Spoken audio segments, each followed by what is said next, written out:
Nous sommes encore dans l'octave de la fête de Saint-Joseph et vous savez que l'Église catholique lui donne de nombreux titres de gloire.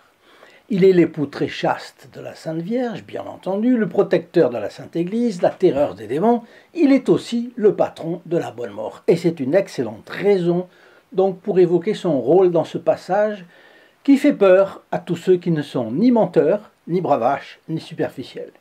Nous allons voir qu'il y a plus de raisons de ne pas craindre la mort à condition de savoir s'y prendre.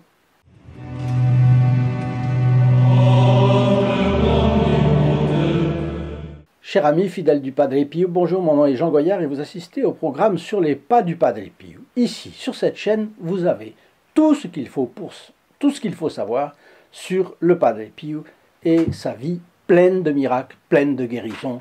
Il arrache les âmes aux griffes du diable. Aujourd'hui, une mort sereine entre Saint Joseph et Padre Pio. Quand un homme va mourir et qu'il sent sa conscience chargée de nombreuses fautes dont il refuse obstinément de demander pardon, il ne peut éprouver, s'il a conservé un reste de croyance chrétienne, que de l'effroi, en pensant au passé, au présent, à l'avenir.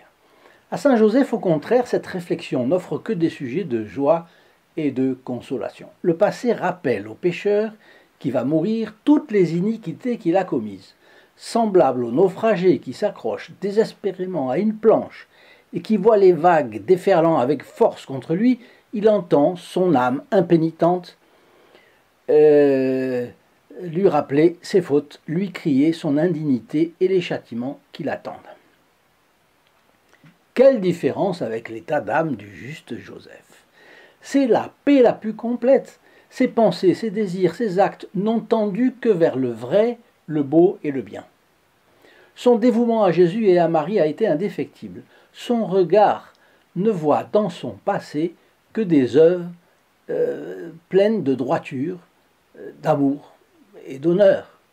Pourquoi craindrait-il les rigueurs de la justice divine? Le présent n'est pas moins rassurant pour lui. Le pécheur impénitent voit son âme envahie par un double désir, celui de retenir la vie qui s'en va, celui de lutter pour repousser la mort qui approche. Mais c'est en vain qu'il se cramponne à la vie. Elle va lui échapper et la mort fera en lui sa funeste besogne. Quelles souffrances intimes, quels déchirements affreux! Pour saint Joseph, pas d'agonie au sens étymologique du terme qui indique le combat. La mort n'est pas son ennemi, elle va le prendre avec d'infinies précautions, entouré qu'il est de Jésus et de Marie. De plus, il a été toute sa vie la terreur des démons, il ne va pas plus les craindre. Comme tout vrai juste, il ne craint que Dieu, qu'il a tant servi dans le Fils. Padre Pio nous l'a bien montré, le démon a peur de tout homme en état de grâce. Bête féroce devant une âme en péché mortel, il est couard comme un lièvre devant l'âme en état de grâce. L'âme en état de grâce est comme un lion rugissant face au diable poltron. Imaginez donc comment le diable est terrorisé par saint Joseph, l'héroïque père adoptif de notre Seigneur, et le très chaste époux de la bienheureuse mère de Jésus.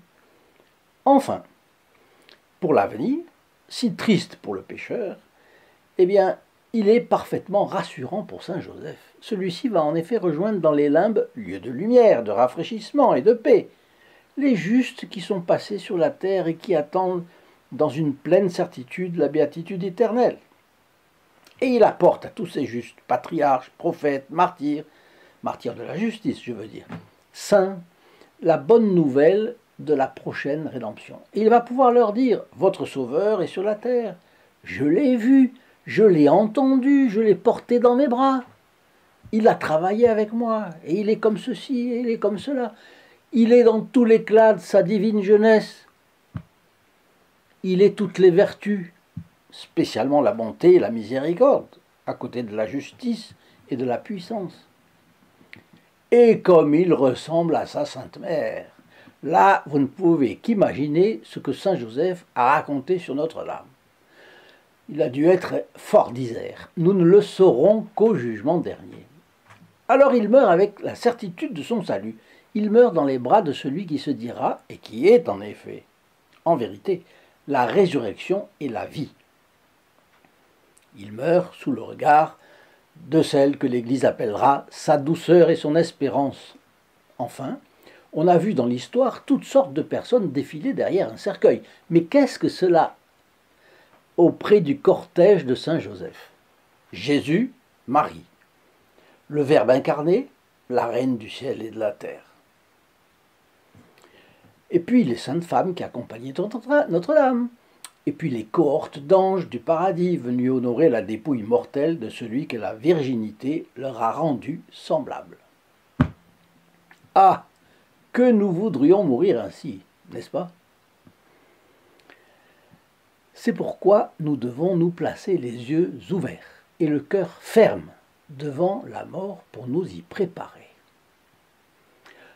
D'abord, pour le plus grand nombre, la vie ressemble à un mirage. Les rêves s'y multiplient, les illusions s'y succèdent, on s'agite dans un tourbillon d'affaires, de soucis, de plaisirs. Notre vie est hachée, divisée, éparpillée. On se passionne pour les intérêts matériels privés, guère pour le bien commun, pour les choses éphémères de ce monde, et la pensée de la mort est écartée systématiquement comme troublante et importune. Pourtant, chaque instant de la vie est un pas vers la mort. Nous allons à la mort. Le roi Louis XIII, dans ses derniers jours, s'était fait traîner à une fenêtre de son palais, d'où il pouvait apercevoir de loin la basilique de Saint-Denis. Il resta longuement absorbé dans un silence morose. Puis, découvrant avec lenteur son bras, affreusement amaigri, il se prit à le considérer. Un de ses familiers, M. de Pontis, était là. « Tiens, Pontis, dit-il brusquement, voilà la main qui a tenu le sceptre. Voilà le bras d'un roi de France. Ne dirait-on pas la main et le bras d'un mort? Eh bien, faisons comme lui. Disons-nous, un jour, je serai couché dans l'humiliation et l'impuissance. Ma tête s'apesantira, mon esprit se voilera, mes pieds chancelleront, mes bras défailliront, et bientôt ce sera fini. Mon cœur cessera de battre, je le sens là, sous ma main. Je ne le sentirai plus. Mon souffle, ce bon air qui m'apporte la vie, s'exhalera pour toujours. Je ne serai plus qu'un cadavre qu'on emportera au plus vite et au plus loin, comme un objet d'horreur et de dégoût. Tout le monde connaît ce mot de l'Écriture, vanité des vanités, sauf craindre Dieu et observer ses commandements. Eh bien, plaçons-nous devant la mort pour nous y préparer. Il y a 3 manières de mourir. En révolté, le blasphème aux lèvres, la rage au cœur, comme Julien l'Apostat qui, blessé à mort dans une bataille, recueillit dans sa main le sang qui coulait de ses plaies et le lançant vers le ciel s'écria « Tu as vaincu, Galiléen !» C'était évidemment notre Seigneur Jésus-Christ dont il s'agissait. Il était révolté. Il avait apostasié de la foi catholique, et voilà, la foi chrétienne. Donc le premier, c'est en révolté. Et puis la deuxième manière, c'est de mourir en lâche, les yeux fermés, comme ce grand oiseau du désert qui, sentant venir la mort, fuit à tire d'aile et atteint enfin, par la mort, cache sa tête, et il attend dans une posture ignominieuse le dernier coup qui doit l'achever. Et puis il y a la mort en homme et en chrétien, comme un certain Français, soldat, tombé au pouvoir de l'ennemi, condamné à être fusillé, et qui dit à ceux qui voulaient lui bander les yeux « Oh non, il y a 40 ans que je regarde la mort en face, je ne la crains pas. » Et ça a du panache avec ça. Voici la formule des dispositions que nous devons éprouver en pensant à la mort. La regarder en face longtemps à l'avance, c'est-à-dire nous y préparer pour ne pas la craindre. Nous y préparer, c'est traiter la vie sérieusement, c'est se tenir en état d'affronter toujours le regard scrutateur de Dieu. Il y a une chose qui peut nous y aider puissamment, c'est observer les photos, je ne sais pas si je les là, si, les photos du Padre Pio, dont on dit bien toujours qu'il a un regard bon, n'est-ce pas, mais scrutateur, qui va au fond de notre âme. Voilà, le regard bon et scrutateur du Padre Pio peut beaucoup nous aider à imaginer le regard scrutateur de Dieu quand nous allons passer devant lui. Donc, à chaque instant, pouvoir présenter sa vie au souverain juge des vivants et des morts.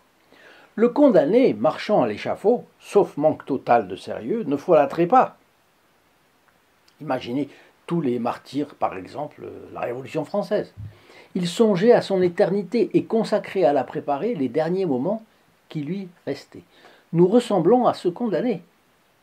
L'exécution est plus ou moins proche. Avons-nous 100 000 pas à faire? Ou 10 000? Ou seulement 100? Nul ne sait, ni le jour ni l'heure. Donc, tenons-nous prêts. De nos jours, la tendance, malheureusement, est de garder le moribond dans l'illusion jusqu'à l'administration d'antidouleurs si fort qu'on va le faire trépasser sans qu'il s'en rende compte. Il y a même des personnes pour prétendre que c'est la plus belle des morts et la provoquer. Cela s'oppose aux enseignements de notre mère, la Sainte Église catholique, pour laquelle personne n'a la légitimité de porter atteinte à la vie d'autrui, bien entendu. Bref, si nous avons la grâce que quelqu'un nous fasse comprendre qu'il est temps de mettre en ordre les affaires de notre conscience le jour où ce sera le cas, acceptons volontairement la mort avec l'aide des sacrements que l'Église mettra à notre disposition. Autrefois, il n'y a d'ailleurs pas si longtemps, venait alors le prêtre qui revêtait les insignes de son sacerdoce.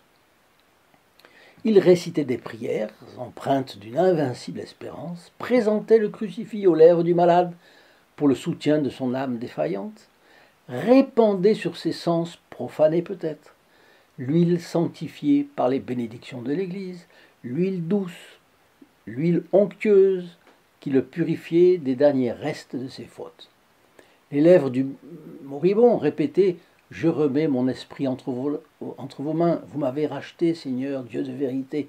C'est le psaume numéro 30, je crois, de David. Et le prêtre lui disait « Pars, âme chrétienne, sors de ce monde au nom du Père qui t'a créé, du Fils qui a souffert pour toi, du Saint-Esprit dont tu as reçu l'effusion, au nom des anges et des archanges, des patriarches, des prophètes, des saints et saintes de Dieu. » Et ainsi, la mort n'était plus un spectre funèbre, c'était l'ange de l'espérance qui ravissait l'âme du moribond et la portait au ciel. Alors je vous laisserai en fin de vidéo une belle prière à Saint Joseph, dont l'auteur est le pape, le bienheureux pape Pie IX. Avant, je voulais rapidement revenir sur un sujet que j'ai abordé et qui a son intérêt, vous allez voir pourquoi. Une foi sans les œuvres est une foi morte, nous disait saint Paul. Mais il y a une chose que le diable ne veut pas que vous fassiez, c'est que vous fassiez partie des protégés du Padre Pio. Parce que, après la Sainte Vierge Marie et saint Joseph, le Padre Pio est l'un de ses pires ennemis. Faire un geste militant au service de la cause du Padre Pio fera gagner des âmes à celui-ci, affaiblira l'influence du démon sur ceux à qui vous partagerez les vidéos, sur les anecdotes de sa vie, etc. Mais pour vous éloigner du Padre Pio, Satan a ses tactiques. Il y en a 4 dont nos auditeurs et amis nous ont parlé, car ils ont eu l'expérience de cela. La première, c'est que quelqu'un décide de devenir protégé du Padre Pio. Le diable lui envoie une distraction qui l'empêche de s'inscrire à ce moment-là. C'est quelque chose à voir, à entendre, à faire, une mesure qui peut apprendre, quelque chose qui revient à la mémoire, on baisse l'écran de l'ordinateur, on sort du téléphone portable, le geste militant est renvoyé à plus tard. Et on n'y revient plus, parce qu'on a oublié, le temps passe. La deuxième tactique, vous repoussez l'inscription au motif de mieux peser le pour, le contre, etc. C'est renvoyé au calendrier grec, passant à côté de grandes grâces comme celle que l'on peut acquérir par la messe hebdomadaire célébrée au bénéfice de tous les protégés du Padre Pio. Chaque semaine, c'est une sainte messe pour les protégés du Padre Pio. Mais si vous aviez voulu en faire partie et que vous ne l'êtes pas, eh ben c'est une messe hebdomadaire qui n'est pas pour vous. Dans 2 mois, ce seront 10 messes perdues, et ainsi de suite. Et dans cet exemple, Satan a déjà gagné 10 batailles contre vous, 10 batailles à la conquête des âmes, et peut-être aussi de la vôtre. Alors, troisième tactique du démon. Il essaye d'exagérer aux yeux des personnes la valeur de leur contribution. Et qu'en sera-t-il du lendemain? Il faut y réfléchir à deux fois, y réfléchir de manière plus détaillée, comme si vous ne pouviez pas interrompre un don. Parce qu'un don n'est pas... c'est un don, ce n'est pas un dû. Et cela peut s'interrompre à tout moment. Et puis la quatrième tactique, c'est le diable trompe les gens en leur suggérant qu'ils ont déjà fait beaucoup pour Padre Pio. Ah, pensez, j'ai vu plusieurs vidéos, j'en ai partagé, j'ai même mis mon like. J'ai demandé des grâces au Padre Pio, il m'a même exaucé. Oui, bien. C'est pourquoi je vous lance une invitation à ceux qui ne sont pas protégés du Padre Pio. Qui sait si vous n'auriez pas une inspiration de notre bon Capucin pour faire un pas de plus sur son chemin. Avez-vous la possibilité de faire un petit sacrifice de carême pour nous aider à mettre en relation le Padre Pio avec un grand nombre d'âmes? Il y a tant de gens déboussolés, le Padre Pio sera leur boussole. Vous connaissez ces deux phrases, une phrase de l'Écriture, celui qui sauve l'âme de son frère sauve sa propre âme. Et celui, une autre, auquel je me rappelle, celui qui dévie un frère du mauvais chemin où il se trouve, sauvera son âme de la mort. Une chose comme ça. Alors venez me rendre visite sur le lien https://st-padre-pio.fr, c'est ci-dessous dans la description, et vous constaterez vous-même ce qui se passera dans votre vie. À partir de ce moment-là, vous en serez étonné. Alors survolons rapidement la 10e station du chemin de croix. Jésus est dépouillé de ses vêtements. Nous vous adorons au Christ et nous vous bénissons parce que vous avez racheté le monde par votre sainte croix. Tout, oui, absolument tout, même la honte. Nous devons être prêts à la supporter pour l'amour de Dieu et le salut des âmes. En voici la preuve. Le pur par excellence fut dévêtu et les impurs le bafouèrent dans sa pureté. Notre Seigneur dut résister aux railleries de l'impureté. Cela peut sembler insignifiant que résiste aux railleries celui qui a déjà résisté à tant de tourments. Néanmoins, cette leçon aussi nous était nécessaire. Par le seul mépris d'une servante, saint Pierre avait renié. Combien d'hommes n'auront-ils pas abandonné notre Seigneur par la seule crainte du ridicule?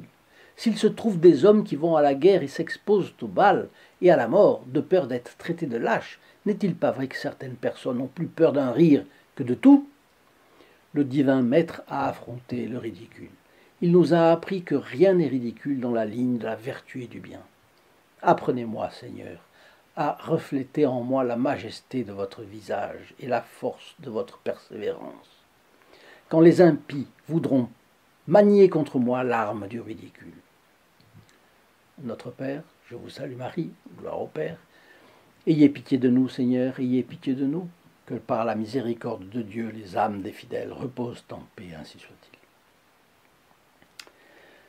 Alors Pie IX, la prière de Pie IX. Pie IX, de son nom, Giovanni Maria Mastaiferetti, est né en 1792, a été pape de 1846 à sa mort en 1878. Son pontificat de 31 ans est le plus long de l'histoire de la papauté. Et c'est Jean-Paul II qui l'a proclamé bienheureux en l'an 2000. Il passe pour être l'auteur en 1863 de la prière que je vais vous lire maintenant, qui est une adaptation du Souvenez-vous aux très miséricordieuse Vierge Marie de Saint Bernard. Souvenez-vous au très chaste époux de la Vierge Marie, ô mon aimable protecteur Saint Joseph, qu'on n'a jamais entendu dire que quelqu'un ait invoqué votre protection et demandé votre secours sans avoir été consolé. Animé d'une pareille confiance, je viens à vous et je me recommande à vous de toute la ferveur de mon âme. Ne rejetez pas ma prière, ô vous qui êtes appelé le Père adoptif du Rédempteur, mais daignez l'accueillir avec bonté, ainsi soit-il. Chers amis fidèles du Padre Pio, à notre prochaine vidéo. Au revoir. In nome del Padre, del Figliolo e dello Spirito Santo, e così sia. Sia lodato Gesù e Maria.